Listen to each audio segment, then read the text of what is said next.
What's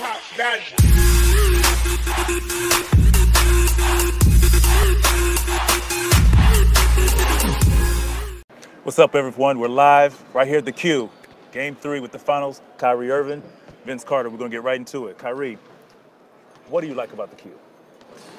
I just love the intensity, man. I love being home in itself, but playing in front of our fans is like no other. 20,562. You know that number, going crazy at home. Can't wait to get Game 3 started. You know the number is pretty good. Yeah, no. Is there a difference between regular season and the playoffs? Oh, yeah, for sure. For sure. I mean, we're here in the finals. This is what it all comes down to, and we understand how important Game 3 is on our home floor, and so do our fans. So what is the approach, or what do you guys need to do tonight for Game 3 to propel yourselves for a victory? And do you think about the success of last year in Game 3 to kind of motivate you moving in tonight? Well, this is a new moment that we can conquer.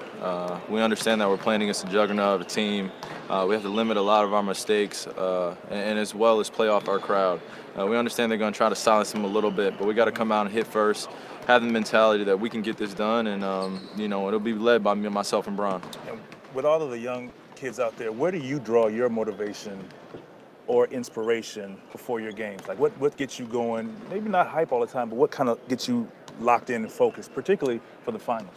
Just understanding the importance of what the goal is and what you're trying to accomplish. It demands so much out of you from a mental standpoint, from a physical standpoint. So you got to be on your P's and Q's at all times. Being in Game 1 and Game 2, it was a learning experience, as it was last year. And it was a reality check for all of us that we understand that we need to play better, and and some things that have to be done by our leaders on the team. That includes me. So it's safe to say that you're comfortable going into Game 3 because you know what to expect and the emotions that come with it. Yeah, you just try to prepare yourself for the unexpected as best you can. Anything can happen in the finals, but we understand the things that we control, we need to control. All right, let's talk about you. What is it about the right wing that you like that makes you so lethal? Oh, man. Been doing my homework now.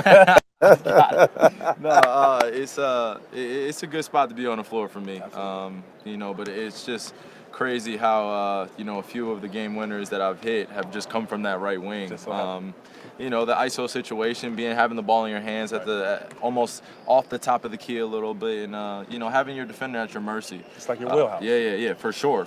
You want to get to your comfortable spot, especially when you have a few game winners there, but you also can utilize that in order to get other shots from that spot. And one thing I want to say to the people out there, he's perfected it. He's worked on his game, so there's a tip for you. Big 3, great move, great finish. Which one you prefer? Man, they all bring different emotions. But a pretty big time 3 always will kind of cement. It'll create that separation that you need in order to feel comfortable. Right. Whether it's a 2-point game or a 1-point game, or it's even a tie game, that 3-pointer can really dictate a game. Now, I need you to be truthful here. Do you look back at some of your big shots, big finishes, and it's like, wow, how did I make that? How did I pull that off? Or, I know for me, for a dunk where I knew I fumbled the ball, but I still was able to finish. You go back and you're like, wow, they don't know I just pulled it off. It's like little details that only you know about the shot that no one else can really see. Yes. But when you look back at some of those things, you just look at some of your foot placement. Where the ball is. Did you have the seams on it? What was your specific footwork for that, and can you mimic that going forward? And then also creating combinations from that specific moment of, okay, if he's crowding me a little bit more, I got to go around him. If he's giving me a little bit more space, maybe I could have pulled up here. And I do that consistently every time I'm watching film. Yeah, for sure. You want to have options. Yes. LeBron as a teammate, what is it that you see that everybody else doesn't see? Man. On or off the court? Yeah, I think that he gives a lot of credit for his work ethic, but, man, if you see how diligent that guy is every single day in terms of watching film, being prepared and preparing us for whatever the case may be. But, when you have that much attention on you and you understand that, you have to be more settled than anybody else out there in order to calm everyone down. He has that deep understanding, and of course he's been along the lineage of some of the greats that have come before him, and as well as some of the greats that will come after him. But he stands in his own presence. Lane. Absolutely. I went to Carolina. You went to? I went to Duke. You don't have to say it. You don't have to say no, it. I can say it. I'm one with you. I'm Duke now. I'm 19, 20 years removed, so I can say it now.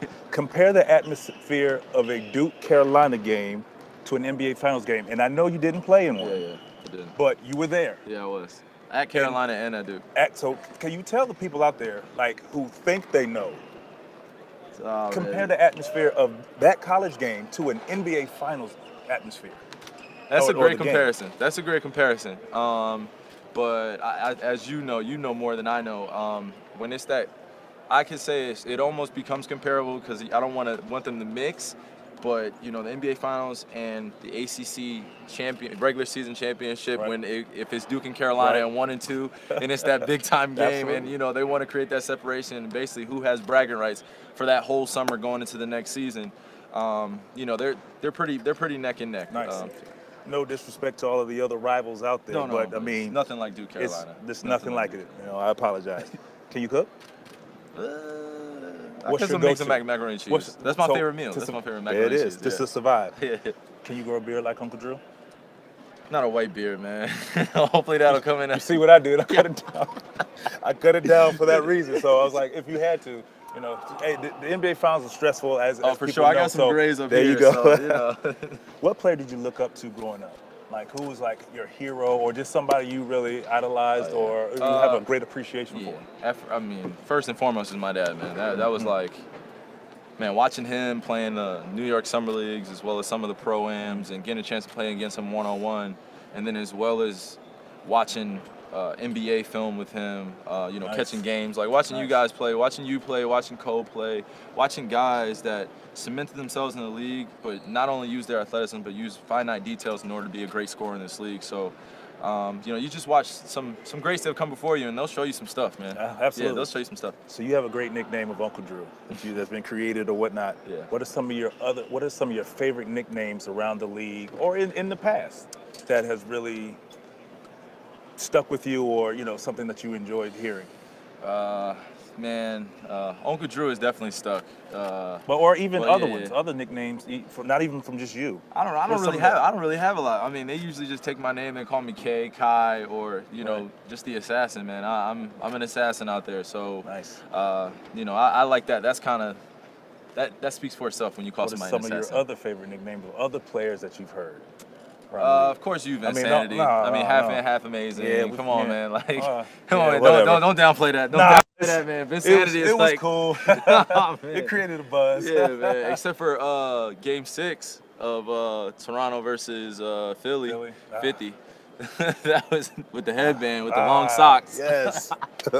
Oh man, I was just watching that game probably like a week ago. Really? Yeah, for sure. What's your guilty pleasure song that you know all the words to?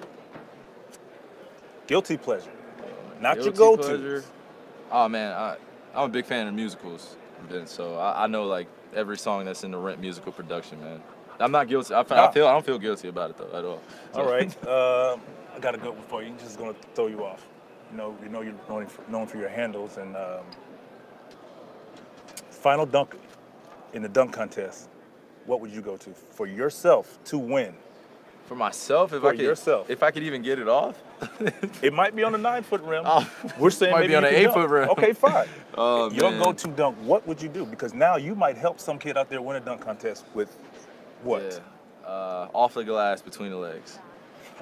And after my own art.